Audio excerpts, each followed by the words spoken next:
Hello दोस्तों। आज जानते हैं माइकल जैक्सन के बारे में।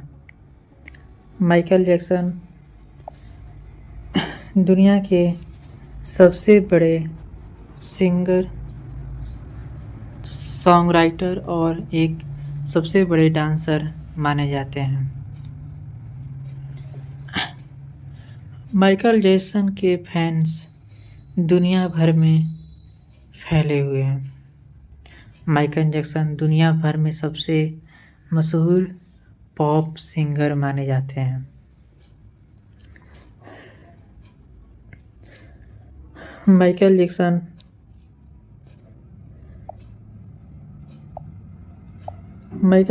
कम वक्त में ही सबसे अच्छे सिंगर और डांसर बने।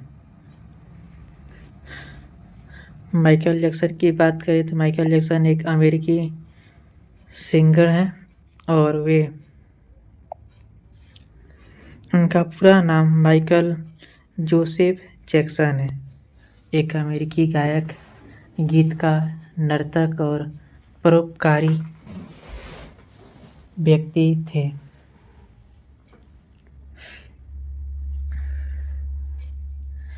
किंग ऑफ पॉप के नाम से भी वे मशहूर थे। उन्हें 20वीं सदी की सबसे महत्वपूर्ण हस्तियों में से एक माना जाता है। 4 दशक के करियर में उनकी संगीत उपलब्धियों ने अमेरिका में नस्लीय बाधाओं को तोड़ दिया और उन्हें दुनिया भर में एक प्रमुख व्यक्ति बना दिया। गानों, स्टेज और फैशन के माध्यम से उन्होंने लोकप्रिय संगीत में कलाकारों के लिए दृश्य प्रदर्शन को बढ़ावा दिया। मूनवॉक, रोबोट और एंटी ग्रेविटी लीन सहित स्ट्रीट डांस मूव्स को लोकप्रिय बनाया। जैक्सन को अक्सर उनकी प्रशंसा और रिकॉर्ड के आधार पर अब तक का सबसे महान मनोरंजनकर्ता माना जाता है। जैक्सन परिवार के अपने 8वें बच्चे थे। माइकल ने 1964 में 6 साल की उम्र में जैक्सन के सदस्य के रूप में सार्वजनिक रूप से अपनी शुरुआत की। 1968 में मोटाउन के साथ अनुबंध करने के बाद बैंड ने उनके साथ प्रमुख गायक के रूप में दुनिया भर में सफलता हासिल की।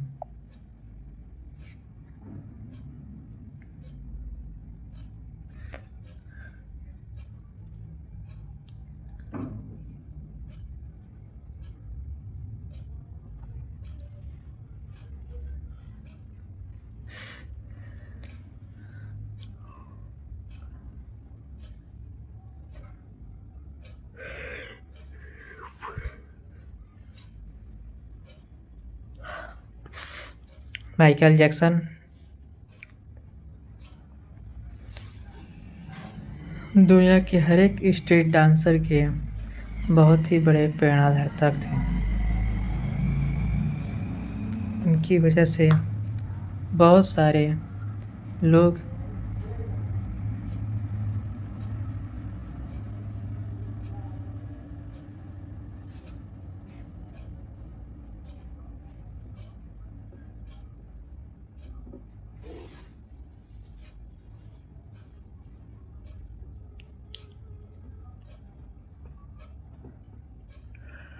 डांस में आगे आए थे। जैक्सन ने अपने 5वें एल्बम ऑफ द वॉल के रिलीज के साथ एकल स्टारडम हासिल किया।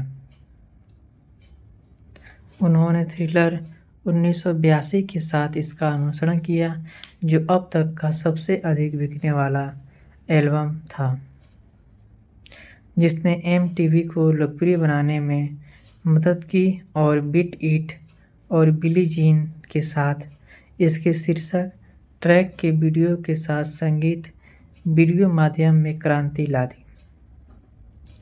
जैक्सन ने बैड के साथ एक वैश्विक सुपरस्टार के रूप में अपनी स्थिति को आगे बढ़ाया, जो 1987 और 1988 दोनों में दुनिया का सबसे अधिक बिकने वाला एल्बम था। साथ ही यह पहला एल्बम था जिसने 5 US billboard hot 100 number 1 singles का निर्माण किया। I just can't stop loving you, band, the way you make me feel, man in the mirror और डर्टी डायना डेंजरस ने जैक्सन के लिए एक नए युग की शुरुआत की, जिसे उनके सबसे कलात्मक और सामाजिक रूप से जागरूक एल्बम के रूप में सराहा गया। हिस्ट्री ने यू आर नॉट एलोन का निर्माण किया, जो यूएस बिलबोर्ड हॉट 100 पर नंबर 1 पर डेब्यू करने वाला पहला गाना था। उनका अंतिम एल्बम इनविंसिबल 2001 में रिलीज हुआ। 1980 के दशक के उत्तरार्ध से जैक्सन अपने बदलते रूप, रिश्तों, व्यवहार और जीवन शैली के कारण विवाद और अटकलों का विषय बन गया। उन पर 1993 में एक पारिवारिक मित्र के बच्चे का यौन शोषण करने का आरोप लगाया था। 2005 में जैक्सन पर बाल यौन शोषण के अन्य आरोपों और अन्य सभी आरोपों से मुकदमा चला और उन्हें बरी कर दिया गया। दिस इज इट की तैयारी करते समय जैक्सन की 2009 में प्रोपोफोल के ओवरडोज से मृत्यु हो गई, जो उनके निजी चिकित्सक कॉनराड मरे द्वारा दी गई थी, जिन्हें 2011 में अनैच्छिक हत्या का दोषी ठहराया गया था। जैक्सन की मौत ने दुनिया भर में प्रतिक्रियाएं शुरू कर दी, जिससे इंटरनेट ट्रैफिक में अभूतपूर्व उछाल आया और उनके संगीत की बिक्री में उछाल आया। लॉस एंजलिस के स्टेपल्स सेंटर में आयोजित उनकी टेलीविजन स्मारक सेवा को जैक्सन अब तक के सबसे अधिक बिकने वाले संगीत कलाकारों में से एक हैं। अनुमानित तौर पर दुनिया भर में इसकी बिक्री 500 मिलियन से अधिक रिकॉर्ड की गई है। उनके पास 13 बिलबोर्ड हॉट 100 नंबर 1 सिंगल्स थे और 5 अलग-अलग दशकों में चार्ट पर टॉप 10 सिंगल रखने वाले वे पहले कलाकार हैं। जैक्सन को rock and roll hall of fame, national rhythm and blues hall of fame, vocal group hall of fame, songwriters hall of fame और डांस हॉल ऑफ फेम में शामिल किया गया था। लोकप्रिय संगीत में सबसे अधिक पुरस्कृत कलाकारों में से एक, उनकी उपलब्धियों में 13 ग्रैमी पुरस्कार और 3 राष्ट्रपति सम्मान है। 1992 में जैक्सन ने हील द वर्ल्ड फाउंडेशन की स्थापना की और अपने पूरे जीवन काल में दान के लिए अनुमानित $500 दिए थे।